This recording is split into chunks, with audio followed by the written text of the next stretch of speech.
इस निर्जन वन में इतना सुंदर मानव? हे मानव, तुम्हारे चेहरे की कांति और व्यक्तित्व से तुम वनवासी तो नहीं जान पड़ते हो। तनिक हमारी शंका का समाधान कीजिए। तुम्हारे मुख की आभा से जान पड़ता है कि तुम कोई राजकुमार हो। अभी इस निर्जन वन में अपरिचित जान पड़ती है देवी। अवश्य ही, मानवों में सर्वश्रेष्ठ हो तुम। मैं रघुवंश शिरोमणि अयोध्या के राजा दशरथ जी का पुत्र राम।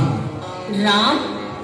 वाह, कितना सुंदर नाम, जितना सुंदर रूप और उससे भी सुंदर नाम।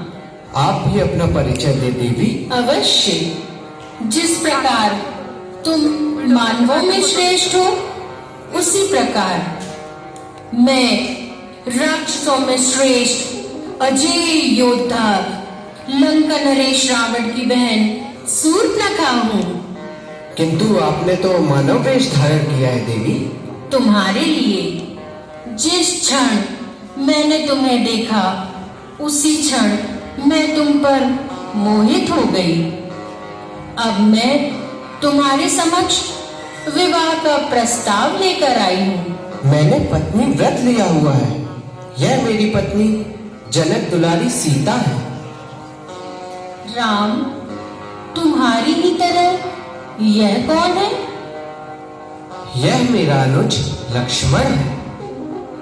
अच्छा, तो फिर तुमसे ना सही मैं इसी के साथ विवाह कर लेती हूँ। आप मुझे आज्ञा दे तो मैं इसी क्षण इस राक्षसी का सर्वनाश कर दूं।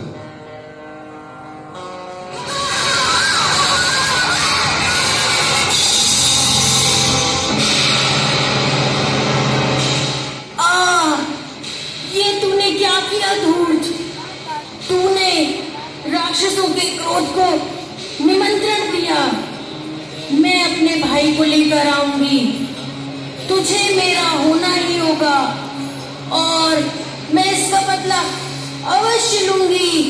राम,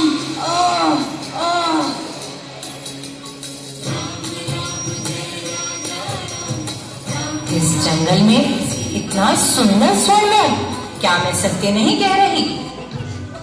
हाँ माता सीता, आप सटीक वर्णन कर रही हैं।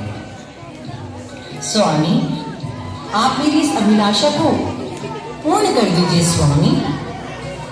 हे सीते, आप इस व्रत को जीवित अवस्था में स्वीकारेंगी या मृत अवस्था में? हे नाथ, अलौकिक, इतना सुंदर आभा वाला यह मृग यदि जीवित अवस्था में मिल गया तो इसे अयोध्या ले जाऊंगी, इसे पालतू बनाऊंगी। किंतु यदि निर्जीव अवस्था में मिला तो यह स्वर्णिम मृच्छाल राज सिंहासन की शोभा को गौरवान्वित करेगी। जैसी आपकी इच्छा सीते। हे लक्ष्मण, तुम बुद्धि, विवेक, बल और समय, इन चारों का अच्छी तरह से विचार करके सीता की रक्षा करना।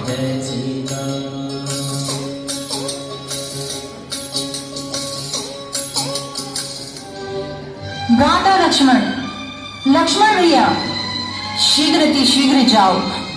तुम्हारे भैया अवश्य किसी संकट में हैं और सहायता के लिए पुकार रहे हैं। जाओ लक्ष्मण, जाओ। भाभी, कदाचित यह भैया की आवाज नहीं जान पड़ती है। अवश्य यह कोई धोखा है। आप धीरज रखिए, भैया किसी संकट में नहीं फंस सकते। क्या कह रहे हो भैया? जिसका पति संकट में हो उसे तुम धैर्य बना रहे हो? यही तुम्हारी वीरता है? क्या यही तुम्हारा कर्तव्य है?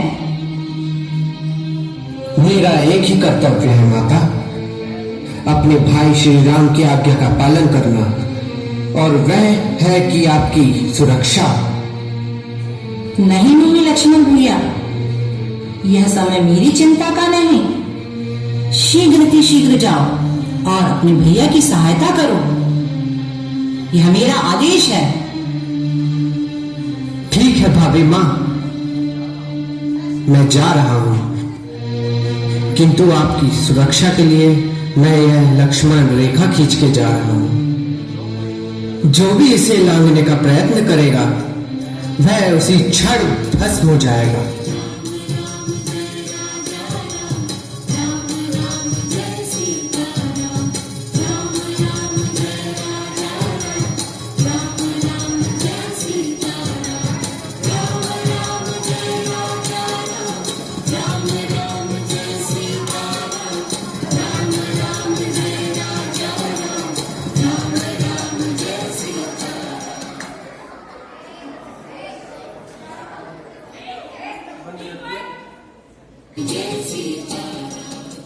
भिक्षां देहि, भिक्षां देहि।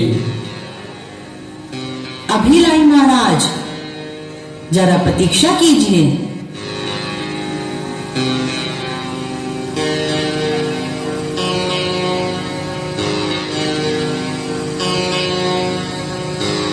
मैं इस सीमा रेखा को लांघ नहीं सकती।